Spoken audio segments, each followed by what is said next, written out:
నేను ఫిష్ ని చేప అంటం బదులు నేను చాప అన్నాను. తప్పు నాదే. ఒకే పొజిషన్ లో ఉన్న ఇద్దర్లో ఒకరికి ప్రమోషన్ వస్తది, ఒకరికి ప్రమోషన్ రాదు, డిలే ఉంటది. ఎందుకు? మీరు బిజినెస్ గురించి మాట్లాడే వాళ్ళు, వెల్త్ గురించి మాట్లాడే వాళ్ళు, గ్రోత్ గురించి మాట్లాడే వాళ్ళు, హెల్త్ గురించి మాట్లాడే వాళ్ళ దగ్గర ఉంటే సో ఎప్పటికప్పుడు మీరు ఎలా పర్ఫామ్ చేస్తున్నారు అన్నది మీ సీనియర్స్ తో మీరు డిస్కస్ చేయండి. Be a master in that. Hello, చూడటానికి చాలా చిన్నగా ఉంటాయి మన హ్యాబిట్స్, చాలా చిన్నగా ఉంటాయండి. దీనివల్ల కూడా ఇంత చేంజ్ వస్తుందా అని అనిపిస్తుంది, కానీ మన లైఫ్ మీద అది చాలా పెద్ద ఇంపాక్ట్ చూపిస్తుంది. ఇప్పుడు నేను చెప్పే 16 హ్యాబిట్స్ లో కొన్ని మీకు తెలిసే ఉండుంటాయి, కానీ దాన్ని ఒక రిమైండర్ లాగా తీసుకోండి. మనం చెప్పుకుంటున్న 16 హ్యాబిట్స్ ని 4 బకెట్స్ కింద డివైడ్ చేద్దామండి. Mind set habits, money habits, income and skill habits, and the fourth one is discipline habits. Income and skill habits, ఇందులో ఫస్ట్ వన్, రోజు ఒక 20 మినిట్స్ అయినా హై వాల్యూ స్కిల్ ని నేర్చుకోండి. అది మీ కమ్యూనికేషన్ అవనివ్వండి, ఫైనాన్స్ అవనివ్వండి, మార్కెటింగ్ అండ్ సేల్స్ రిలేటెడ్ అవనివ్వండి, let it be anything. High value skill కోసం ప్రతిరోజు ఒక 20 మినిట్స్ పాటు టైం స్పెండ్ చేయండి. ఇది ఎంత ఇంపార్టెంట్, నిన్నే నా లైఫ్ లో జరిగిన ఒక ఎగ్జాంపుల్ మీకు చెప్తానండి. నిన్న నేను ఒక వీడియో పోస్ట్ చేశానండి. అందులో ఇలానే ఏదో ఒక ఎగ్జాంపుల్ చెప్తూ నేను ఫిష్ ని చేప అంటం బదులు నేను చాప అన్నాను. ఆ వీడియో చూసిన ఒకళ్ళు నాకు మెసేజ్ చేశారు, ఈ వీడియో ఇప్పటి వరకు నేను చూశాను, మీరు ఎప్పుడైతే చేపని చాప అన్నారో నేను వీడియో ఆఫ్ చేసేస్తున్నాను, నేను మీ వీడియో చూడట్లేదు అని. తప్పు నాదే, నేను పలకటం తప్పుగా పలికాను, కానీ నేను ఒక సబ్స్క్రైబర్ ని మిస్ అయిపోయానా? ఊరికే సరదాగా చిన్న ఎగ్జాంపుల్ కింద చెప్తున్నాను. సో చిన్న చిన్న విషయాల మీద ఫోకస్ చేయటం ఎంత ఇంపార్టెంట్ అనేది మనం తెలుసుకోవాలి. సో డెఫినెట్ గా ప్రతిరోజు ఒక 20 మినిట్స్ పాటు మీరున్న ఫీల్డ్ లో హై ఎండ్ స్కిల్ ని షార్పెన్ చేసుకునే ప్రయత్నం చేయండి. నెక్స్ట్ ఇంపార్టెంట్ హ్యాబిట్, ఎక్స్పెన్సెస్ ని కట్ చేసుకోవటం ఎంత ఇంపార్టెంటో అంతకన్నా ఇంపార్టెంట్ మన ఇన్కమ్ ని పెంచుకోవటం. మన ఇన్కమ్ ఎలా పెరుగుతుంది? మన స్కిల్స్ డెవలప్ చేసుకుంటే పెరుగుతుంది. సే ఫర్ ఎగ్జాంపుల్, మీరు ఒక షాపింగ్ బిల్ కట్ చేశారనుకోండి, మీకు ఒక 2000 రూపాయలు 1000 రూపాయలు సేవ్ అయింది అనుకోండి. దానికన్నా మీరు ఒక స్కిల్ నేర్చుకుంటే మీకు ఒక 50,000 rupees per month extra income రావచ్చు కదా. సో వైల్ అన్నెసరీ ఎక్స్పెన్సెస్ ని కట్ చేయడంతో పాటు మన స్కిల్ ని ఎలా డెవలప్ చేసుకోవాలి, మన ఇన్కమ్ ని ఎలా డెవలప్ చేసుకోవాలి అనే దాని మీద మన ఫోకస్ ఉండాలి. స్కిల్స్ మీద మనం ఫోకస్ చేయటం వల్ల మనం చేసే పనికి వాల్యూ పెరుగుతుంది. ఇది మీరు ఆఫీసెస్ లో చాలా ఫ్రీక్వెంట్ గా గమనిస్తారు. చూడండి, ఒకే పొజిషన్ లో ఉన్న ఇద్దర్లో ఒకరికి ప్రమోషన్ వస్తుంది, ఒకరికి ప్రమోషన్ రాదు, డిలే ఉంటది. ఎందుకు? బికాజ్ ఒక పర్సన్ తన పని తను చేసుకుంటా వెళ్ళిపోతూ ఉంటే మరొక పర్సన్ దాన్ని ఎలా ఇంప్రూవ్ చేయాలి, ఫాస్ట్ గా ఎలా కంప్లీట్ చేయాలి, కొత్త విషయాలు తెలుసుకుని ఉన్నారు కాబట్టి దాన్ని ఎఫెక్టివ్ గా ఎలా ఇంప్లిమెంట్ చేయాలి, ఇలాంటి పనులు చేస్తారు, వాళ్ళకే ప్రమోషన్స్ వస్తాయి. So definitely focus on improving your skills. దాంతో పాటు మీరు మల్టిపుల్ ఇన్కమ్ స్ట్రీమ్స్ ని క్రియేట్ చేసుకోవటం మీద కూడా మీరు ఫోకస్ పెట్టాలి. మనం ఎప్పుడు ఒక్క శాలరీ మీద డిపెండ్ అవ్వకూడదు కదండి, దానంత డేంజరస్ థింగ్ ఇంకొకటి లేదు. సో డెఫినెట్ గా ఒక 3 నుంచి 4 ఇన్కమ్ స్ట్రీమ్స్ ని క్రియేట్ చేసుకోండి. Third most important and skill habit అండి, మీరు బిల్డర్స్ ని ఫాలో అవ్వాలి, కన్స్యూమర్స్ ని కాదు. సే ఫర్ ఎగ్జాంపుల్, ఇప్పుడు మనం ఇన్స్టా ఓపెన్ చేసాం అనుకోండి, ఎంత అన్నెసరీ విషయాలు ఉంటాయి అందులో. More than 60 to 70% me time ని కన్జ్యూమ్ చేస్తుంది, దానివల్ల మీకు రూపాయి ఉపయోగం ఉండదు. సో మీ టైం ని మీరు ఏ స్కిల్ డెవలప్ చేసుకోవడానికి ఉపయోగించుకుంటున్నారు అన్నది ఒకసారి గమనించుకోండి. Business channels, financial channels, education channel, మీకు ఏ టాపిక్ మీద ఇంట్రెస్ట్ ఉంటే ఆ టాపిక్ రిలేటెడ్ గా మీకు కావాల్సినంత కంటెంట్ అవైలబుల్ గా ఉంది. సే ఫర్ ఎగ్జాంపుల్, మంది కూడా ఫైనాన్స్ రిలేటెడ్ ఎడ్యుకేషన్ ఛానల్. నా ఛానల్ ని డెఫినెట్ గా ఫాలో అవ్వండి. అలానే మీ లైఫ్ కి, మీ గ్రోత్ కి ఉపయోగపడే దగ్గర మీ మాక్సిమం టైం ని స్పెండ్ చేయండి. మనం ఈ విషయం చాలా సార్లు వినే ఉంటాం, మనం ఏ 5 చుట్టూ ఉన్నామో మన బిహేవియర్ కూడా అలాగే ఉంటుంది అని. మీరు ఎవరితో ఎక్కువ టైం స్పెండ్ చేస్తున్నారు అనేది ఒకసారి గమనించుకోండి. You are average of 5 people around you కదా.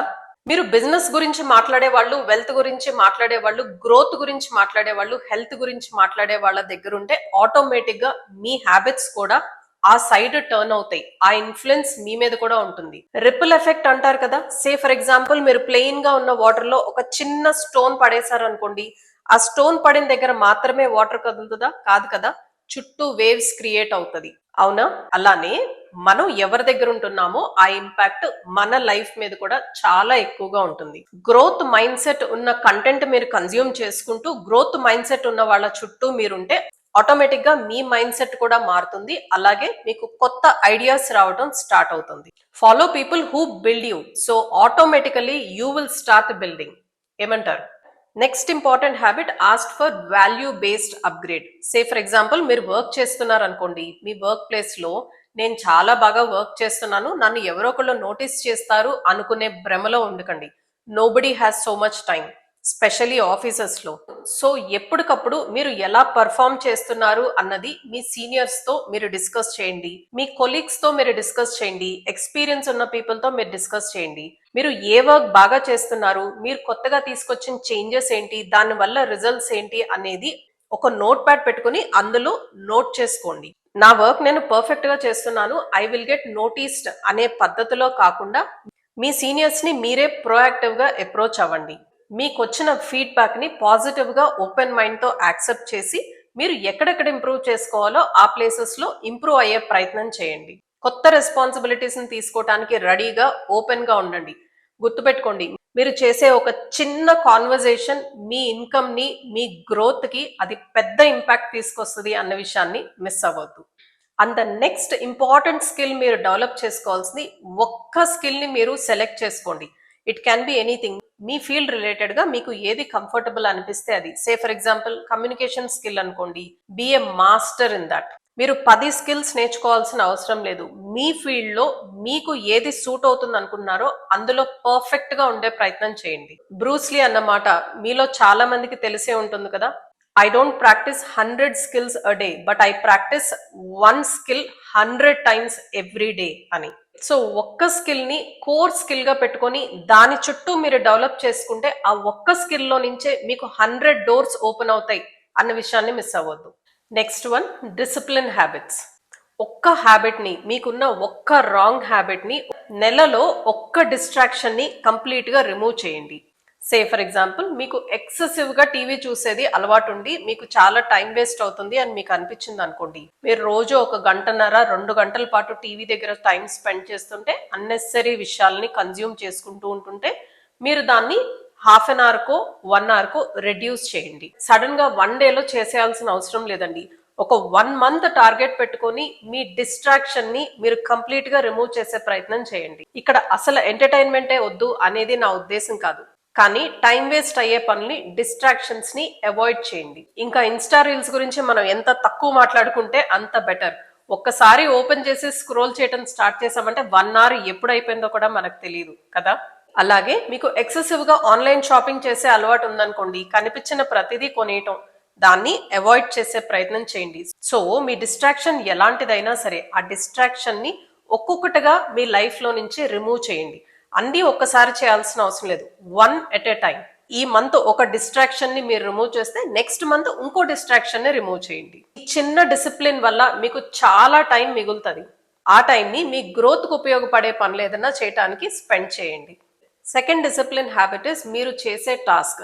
సే ఫర్ ఎగ్జాంపుల్ మీరు ఒక 3 లేదా 4 టాస్క్లు కంప్లీట్ చేయాలనుకోండి, మీరు ఏ టాస్క్ ముందు కంప్లీట్ చేస్తే మీకు ఎక్కువ టైం సేవ్ అవుతుంది, మీకు ఎక్కువ సాటిస్ఫాక్షన్ ఇస్తుంది అన్నది మీరు గమనించుకోండి. కొంతమందికి పొద్దున్నే లేచిన వెంటనే హార్డెస్ట్ టాస్క్ ని కంప్లీట్ చేస్తే వాళ్ళకి సాటిస్ఫాక్షన్ ఉంటుంది. సెకండ్ హాఫ్ ఆఫ్ ద డేలో వాళ్ళు చిన్న చిన్న పనులు కంప్లీట్ చేసుకుంటారు. కానీ కొంతమందికి చిన్న చిన్న టాస్క్లు ముందు కంప్లీట్ చేసేసుకుంటే వాళ్ళకి సైకలాజికల్ గా ఒక సాటిస్ఫాక్షన్ వస్తుంది. 4 టాస్క్ లో 3 కంప్లీట్ అయిపోయి ఓన్లీ 1 ఇస్ బ్యాలెన్స్ అన్న ఫీలింగ్ వస్తుంది.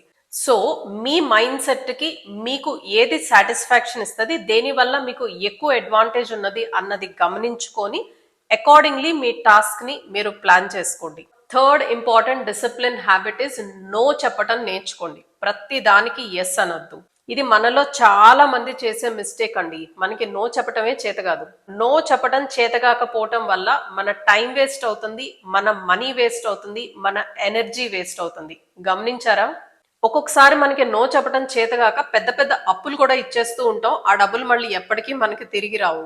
మీరు కూడా అలాంటి పనులు ఎప్పుడన్నా చేస్తుంటే కామెంట్స్ లో మెన్షన్ చేయండి. సే ఫర్ ఎగ్జాంపుల్ మీరు వీకెండ్ లో ఏదైనా కోర్స్ జాయిన్ అవుదాం అనుకున్నారు, లేదా ఏదైనా మంచి పాడ్కాస్ట్ చూద్దాం అనుకున్నారు. కరెక్ట్ గా అదే టైంకి ఏ ఫ్రెండో కాల్ చేసి బయటకు వెళ్దామనో, సినిమాకి వెళ్దామనో, మరో దానికోసమో టైం స్పెండ్ చేస్తానంటే ఎంజాయ్ చేయొద్దు అన్నది నా ఉద్దేశం కాదు.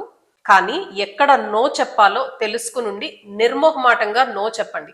ఎందుకంటే మీ గ్రోత్ కి మీరే responsible. Fourth important discipline habit is perfection కన్నా కన్సిస్టెన్సీ మీద ఫోకస్ చేయండి. మనలో చాలా మంది మనం పర్ఫెక్షన్ కోసం చూస్తామండి. పర్ఫెక్షన్ వస్తే తప్ప మనం చేయలేము అని అనుకుంటాం. కాదు, మనం కన్సిస్టెన్సీ మీద ఫోకస్ చేయాలి. మనం చేసే ఏ పనైనా కంటిన్యూస్ గా మనం చేస్తూ ఉంటే, కన్సిస్టెన్సీ ఉంటే ఆటోమేటిక్ గా అది గ్రో అవుతుంది. ఆటోమేటిక్ గా ఆ స్కిల్ ని మనం ఇంప్రూవ్ చేసుకోగలుగుతాం. సే ఫర్ ఎగ్జాంపుల్ కమ్యూనికేషన్ తీసుకుందామండి. చాలా మంది చాలా స్కిల్ఫుల్ గా ఉంటారు, కానీ వాళ్ళ కమ్యూనికేషన్ స్కిల్స్ అంత బాగుండవు. మనం పర్ఫెక్షన్ కోసం చూసి అసలు మనం స్టార్టే చేయకపోతే నాకు రావటం లేదులే, నాకు చేత కావటం లేదే అనుకుంటే మనం అక్కడే మిగిలిపోతాం. కానీ మనం ఒకసారి స్టార్ట్ చేసి మనం అదే పని రిపీటెడ్ గా చేస్తూ ఉంటే ఆటోమేటిక్ గా కన్సిస్టెన్సీ వల్ల మీ స్కిల్ కూడా డెవలప్ అవుతుంది. సో పర్ఫెక్షన్ కోసం చూసి ఎక్కడాళ్ళు అక్కడే ఆగిపోవద్దు. స్టార్ట్ చేసి కన్సిస్టెన్సీ ఉండేలాగా చూసుకోండి. సో రిచ్ పీపుల్ టాప్ 1% ఎప్పుడు ఎక్స్ట్రాఆర్డినరీ పనులు చేయరండి. వాళ్ళు ఆర్డినరీ పనుల్ని కన్సిస్టెన్సీతో ఎక్స్ట్రాఆర్డినరీగా చేస్తారు. మంత్లీ మనలో 1% ఇంప్రూవ్మెంట్ ఉన్నా కూడా ఒక 3-4 సంవత్సరాలు అయినప్పటికీ మీరు చాలా మంది కన్నా బెటర్ ప్లేస్ లో ఉంటారు. ఎందుకంటే మన మనీ లాగానే మన స్కిల్ కూడా కాంపౌండ్ అవుతుందండి. ఆ కాంపౌండింగ్ ఎఫెక్ట్ ఉంటుంది. ఈ వీడియో మీ అందరికీ నచ్చింది అనుకుంటున్నాను. మీరు వీడియో చూడటమే కాదు, మీరు తెలుసుకున్న విషయాల్ని మీ లైఫ్ లో మీరు ఇంప్లిమెంట్ చేయాలి అనుకుంటున్న విషయాల్ని ఈ రోజు నుంచే ఇంప్లిమెంట్ చేయండి. Thank you so much for watching till here. I'll see you again. Bye bye. Like చేసి కామెంట్ చేసి సబ్స్క్రైబ్ చేయటం మర్చిపోవద్దు. Bye by.